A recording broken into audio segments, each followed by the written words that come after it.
President Muhammadu Buhari has assured Nigerians that the menace of armed banditry will be defeated soon.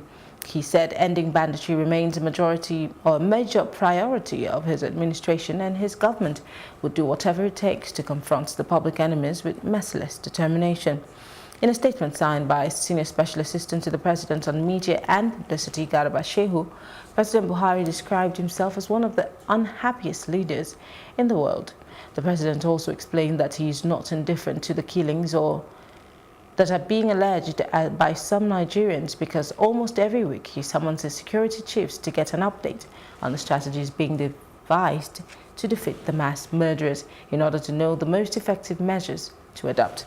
And joining us live in the studio this afternoon, we have to talk about the security matters, we have Ambassador Roy Ohidie. Oh my goodness, I know I was going to have a problem with this name, but Ambassador Roy, it's good to have you join us in the studio. I will pronounce the name properly before I let you go. It's good to have you in the studio. Thank you very much. So, looking at the situation in the country, of course, the IGP has said he was declaring war against some of these bandits in Zamfara, in Katsina, Kaduna, and all of a sudden it seems there's been sporadic, attacks in all of these places. And one would also hear, on the other hand, where government has said, we've technically defeated Boko Haram. The Army HQ also, says the same thing. And so we're wondering, if we're hearing these attacks and we're saying we have Boko Haram in check, what exactly is happening? Well, thank you for the opportunity. Let me first say that you have actually mentioned like 2 or 3 different types of threats. Okay, we have the threat of banditry, we have the threat of the terrorist groups, we also have that of kidnappers. Okay, and kidnapping and armed robbery, I would like to tie them together. Okay, because if you look at banditry, actually, I was telling someone, I said, we are forgetting that there are drug peddlers using those routes as their trade pattern. There is a lot of drugs business, drug peddling, drug trafficking going on in Nigeria, and most of those areas are poorly policed because they are in the forest region, they are in the desert region, they are borderlines, and the borderlines are with countries that we have poor ties with, so some things goes unnoticed and unreported. And we look at the banditry to cover that area of what I suspect. Then we also have the kidnappers and the armed robbers. Now, from the kidnappers and the armed robbers, you'll be shocked to hear that we also have herdsmen crisis. And within the herdsmen crisis, we also have cattle rustlers. Cattle rustlers are like the criminal elements in the herdsmen business of cattle rearing. Okay, then we now have the terrorist groups. So if you want to begin to separate all of the platforms where all of these criminal elements operate, you now begin to see what concerns the immigration, what concerns the Navy, the Army, the Air Force, and what concerns maybe people like the police departments of response, the mobile policemen, the SARS, and all case cascading. Now you also look at the DSS too. So if you begin to look at this kind of purview, you will understand that cattle rustling, cattle rearing has its own side, banditry, drug peddling has its own side, kidnapping, armed robbery has its own side. So we are looking at, I'm very happy with the new IG of police. Even from the onset, I told someone, I said, watch this man's body language. You won't see him on TV just coming to give you political statements and all that. What you see are patterns of deployment that he has been doing. And I think he's building it to cover most of my concerns.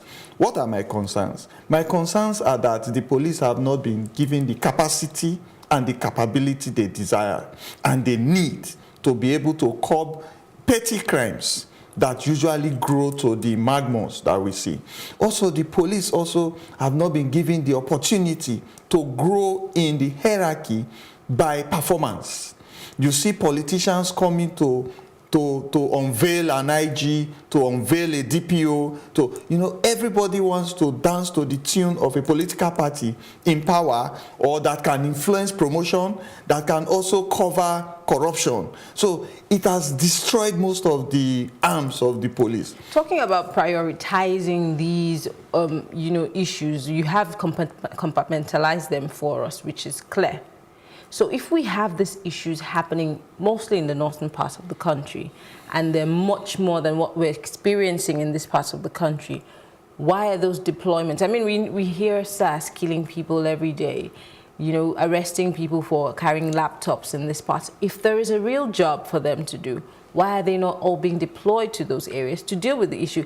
If there is little manpower there, why are we not prioritizing those areas? In terms of security, you use men to deal with those issues, especially if you don't have those same kind of problems in the south. I might be wrong, I'm not a security expert. You're the person who knows better. So why are we not extending more of these men to those places? And for the customs and immigrations, what are they doing?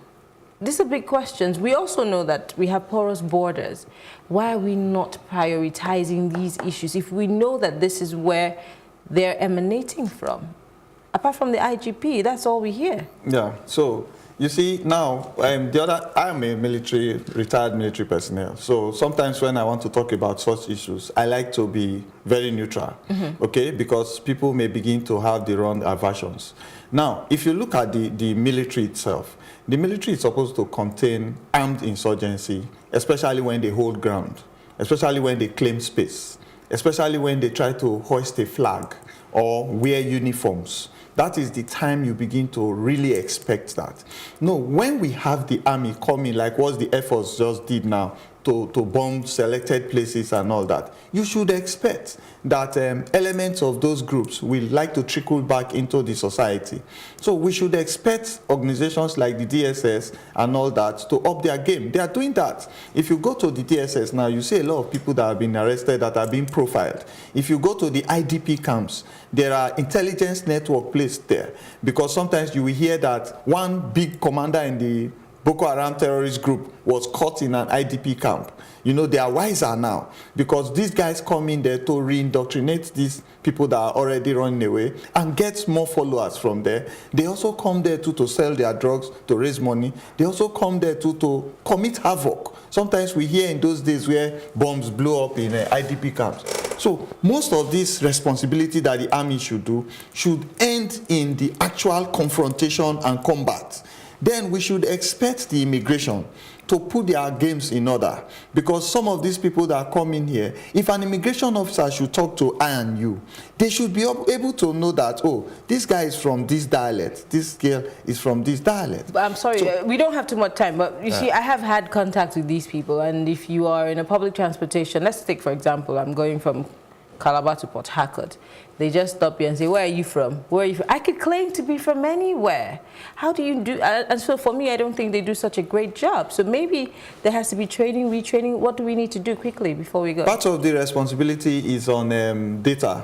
Nigeria don't have the appropriate databases, and we have not synchronized it. Your SIM card, your international driver's license, your international passport, your voter's card, your bank verification, BVN, everywhere that you took biometrics and every data you capture plus your birth certificate, supposed to have been synchronized to when you went to take housing, when you have your medical. So any immigration officer wants to find out, police want to find out, any government agency. So synchronization of data is one of the weakest points that we have to keep security in Nigeria. I want to thank you very much, Ambassador Roy Ohidievie. Did I get it right? Yeah, Thank you very much for speaking with us. We appreciate it. Thank you very much. Moving on.